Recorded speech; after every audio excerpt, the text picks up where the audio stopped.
Welcome to Higher Self Mastery, the podcast for women ready to leave behind who they were told to be and remember who they truly are. I'm your host, Dami Schumacher. This is your space to come home to yourself, to honor the inner pull for more truth and more depth, and more meaning as you enter a new chapter of your life. Together, we're reframing midlife crisis into the midlife magic that it actually is, because this is your rebirth. Through soulful conversations and spiritual tools, you'll reconnect to your truth and reclaim your voice and live the life that your soul came here for. So let's begin. Hello, and welcome back to another episode of Higher Self Mastery. I'm your host, Dami Schumacher. Thank you so much for joining me.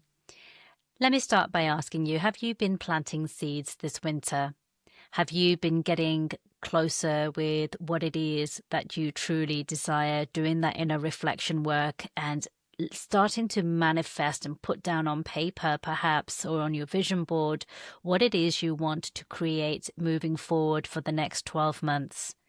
This is a beautiful practice, and I so hope that the answer to that question is yes, that's what I have been doing. However, with that can come a little bit of pressure as well as you move into your year. And that's why I really want to talk about this particular topic with you, because these visions, these goals, these desires, these little jewels of what it is we want to create for ourselves and for others in our lives are beautiful, except for when we start to put too much pressure behind them about when they must happen for us. We talked about divine timing last week, how exactly they must look like, and the actual details and the results of when and how these may come about for us. When we hold on to the outcome and the results with such a strong grip, this can create so much pressure and can be the very thing that will prevent us from actually receiving what it is that we are trying to call in.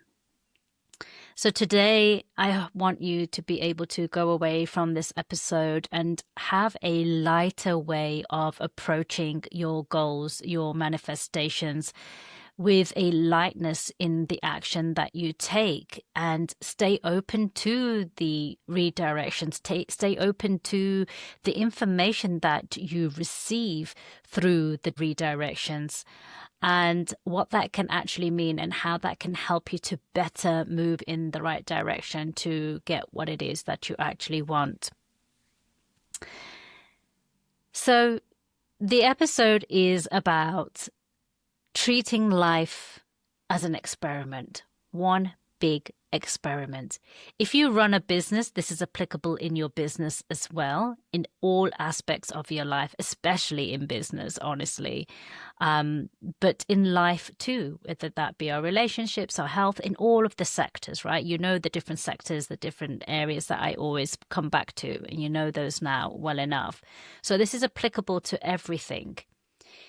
And the reason this is so important is because when we approach life as an experiment, which most of us unfortunately do not, we are better able to hold things with an open hand. We are better able to receive the feedback and the information with non-emotional attachment, as data, as information, as feedback, so that we are then better informed as to what works and what doesn't work, what needs tweaking, when what shouldn't be tweaked, and what little redirections need to be made, and where we are going in the right direction. And that's all life really is. Life is just always giving us information. And when we are holding on to an outcome so rigidly, with so much force and control about what it should look like and what the outcome should be, that's when things start to get a little bit messy and start to feel not only difficult, but frustrating, and there would be emotions of disappointment. And it can go even deeper as well and start to become quite damaging on a much deeper level for you as well. And I'll come to that in just a moment. But what I really want you to do is start to look at everything you do as an experiment. So an element of carefree attitude, an element of fun, like a child would do. When a very small child picks up a crayon and starts to draw, they don't get upset if the drawing doesn't look a certain way when they finished, because they don't necessarily have this rigid idea of what needs to be the results at the end. They are just enjoying the process. If something turns up on their paper that they like, they may go, oh, I really liked those colors, or I really liked those shapes, or I really liked this medium. I like how it looks. I like how it feels. I think I want to use this again. Or the same, the other way around. I don't like those colors and I don't like how that looks and I don't like those shapes. And actually this went off the paper here and I don't really like that there. Maybe I need to make things smaller so it fits in a better way. So I like it in this particular way.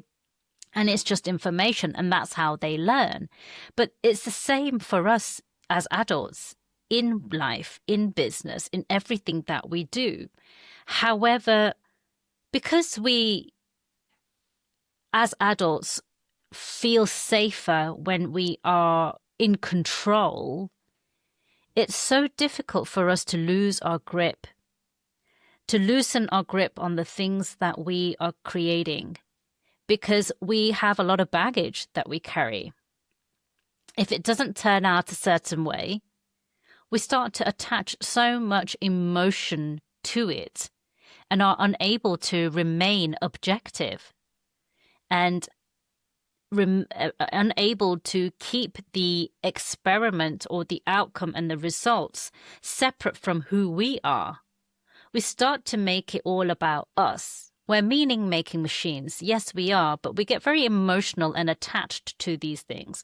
So, for example, if I've done this in the past, right?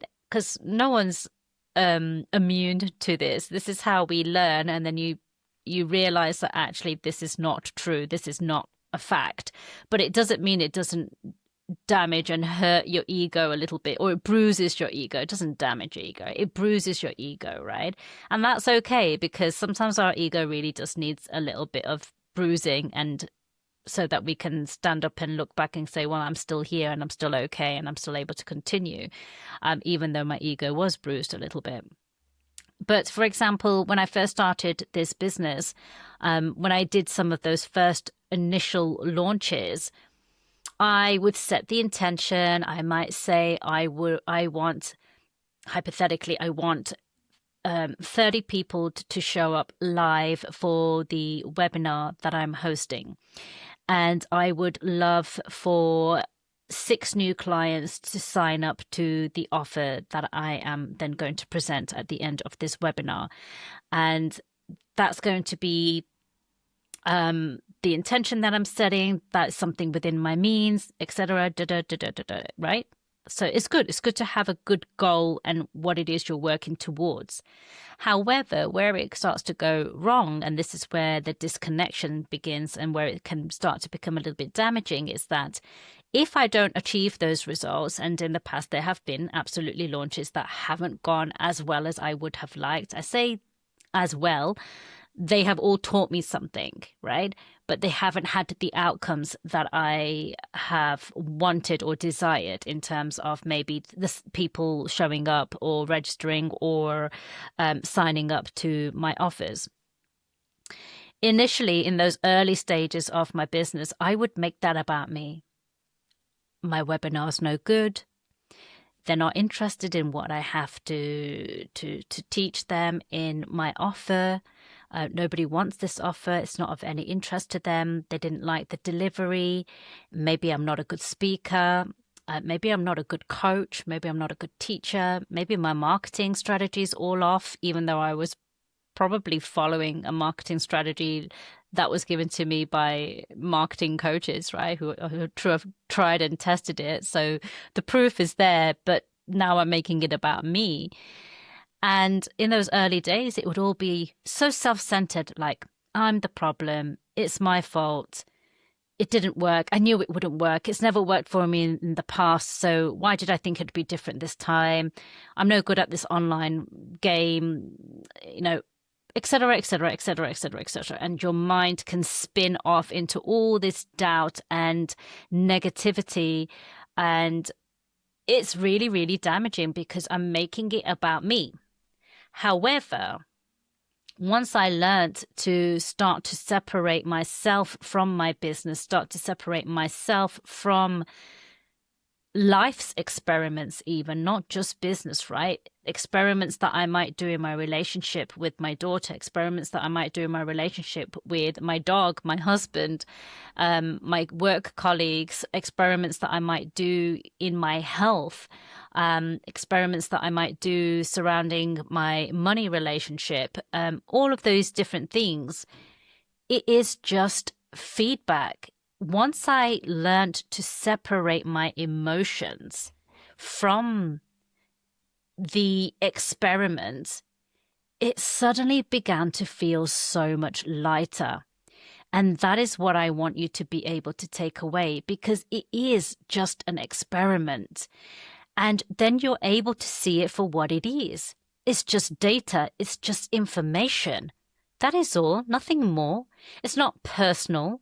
Nobody's trying to pull you down. The universe is not conspiring against you. You're not a failure. You're not doing everything wrong, but you're able to then look at different things as a scientist would and say, okay, this was my hypothesis and I've tested it now, and this is the data that I've got. The hypothesis was proved wrong, or the hypothesis was proved right. If it was proved wrong, based on the data that I've got, I can see that this worked well and this didn't work well, and I need to just make some changes here and make some changes there. And no scientist, all of the best scientists of our past and present, even though they may feel emotionally invested in a particular experiment or the outcome to achieve something in their hypotheses, if they are good scientists, in the moment, as they're doing those experiments, they are also able to then step back and just say, okay, what's the data saying? Okay, what's the data saying? None of them make it about them. At least I hope they don't. And even if they do, I would hope that they get past that, just like we do. We are just human after all, right? So if you do even fall down that path initially, what I'm inviting you and asking you to do is be able to recognize what is happening and pull yourself out of it and say, okay, I'm going to just disconnect myself from here, emotionally disconnect myself from it. I am still invested. I do still care, which is why it matters to me that I do get the results that I am after, but it didn't work this way, so I'm going to try it this way. If the second way doesn't work, you try again, and you try again, and you try again. There's the famous example of Edison. Edison invented the electric light bulb that we all use all across the world these days, right? And there's different stats there. There's no clear, hard stats that say exactly how many attempts it took him. Some say hundreds, some say thousands, and some even say 10,000 attempts before he actually found the right formula that gave him the results that he desired. Say that is true, 10,000, even if it's 1,000, right? That's a lot. How many times do you attempt something 1,000 times over until you get the results you want? For the most part, we give up, don't we? We may do something once. For most of us, we do it once and then we give up. Some of us may try 2, 3, 4, 5, let's say even 10 times, and then we give up because it's too hard, it's too challenging. Maybe I'm not cut out for this. Again, it's that emotional attachment, and you start to make it about yourself. You start to weave it into your beliefs and your stories that you were told and you have in your subconscious mind about maybe somebody at school, one of the teachers telling you that you're not creative enough. You're no good at art. You're not very creative. Or your parents said that to you.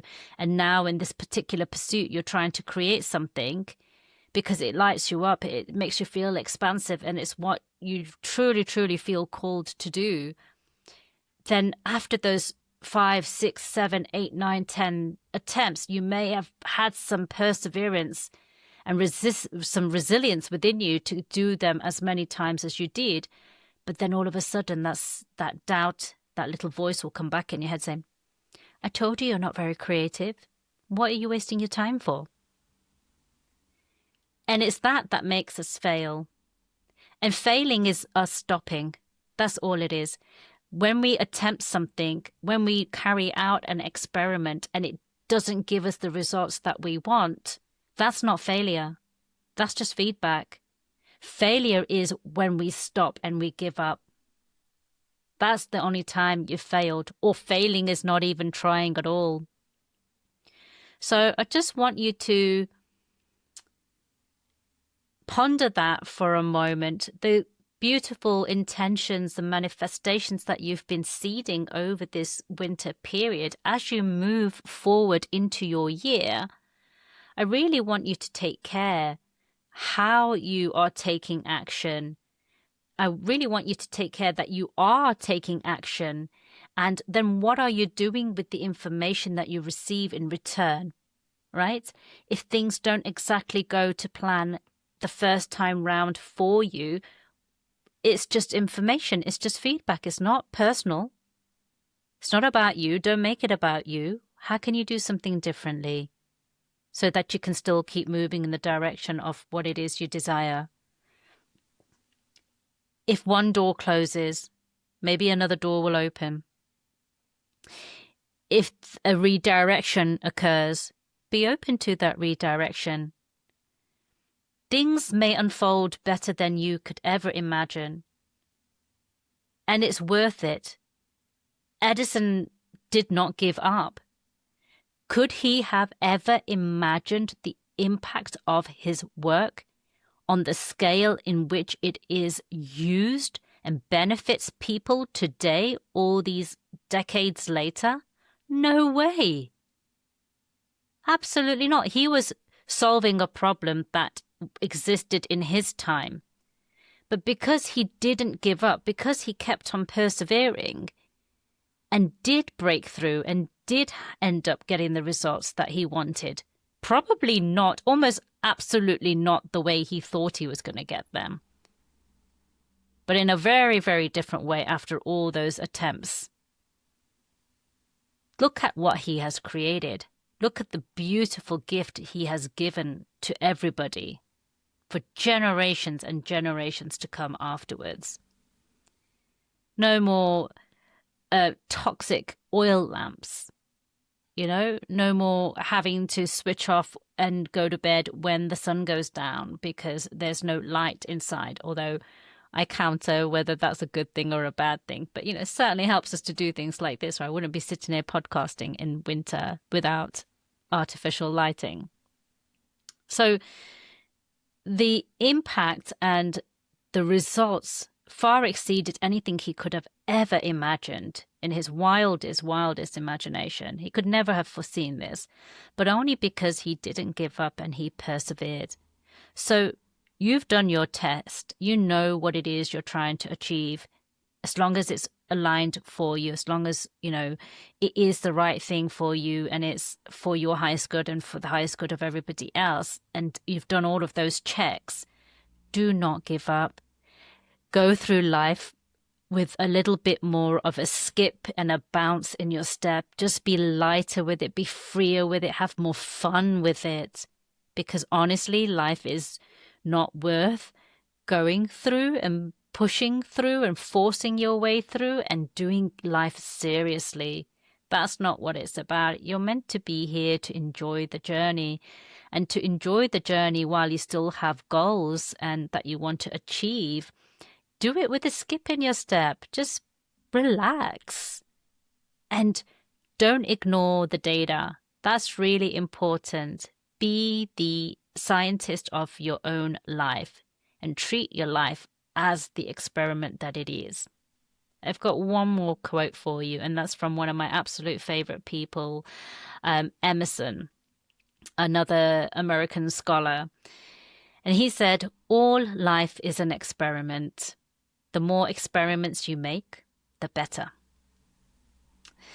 Thank you so much for tuning in. If that resonated for you, please share this episode with a woman that you think will also find value in this and help us to share and grow this podcast. I would so appreciate your assistance in doing that. And remember, this is part 2 of a mini Trust and Surrender series. So go back and listen to part 1 if you haven't already. That was last week. And subscribe so you do not miss when part 3 drops next week. Thank you so much. I'll see you back here next week. Take care. Bye-bye.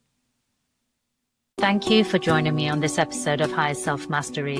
If something landed, moved you, or sparked a shift, I'd love to hear from you. Be sure to follow, subscribe, and share this episode with a woman in your life that is also ready to rise. And if you found value in today's conversation, please take a moment to rate and review this podcast, especially in these early days. It really helps others to find this work too. If you're craving deeper support and sisterhood, join my mailing list using the link below, where you'll be the first to receive free meditations, learn about up-and-coming retreats, and other ways that we can work together. Until next time, honor your truth and trust in the timing of your becoming.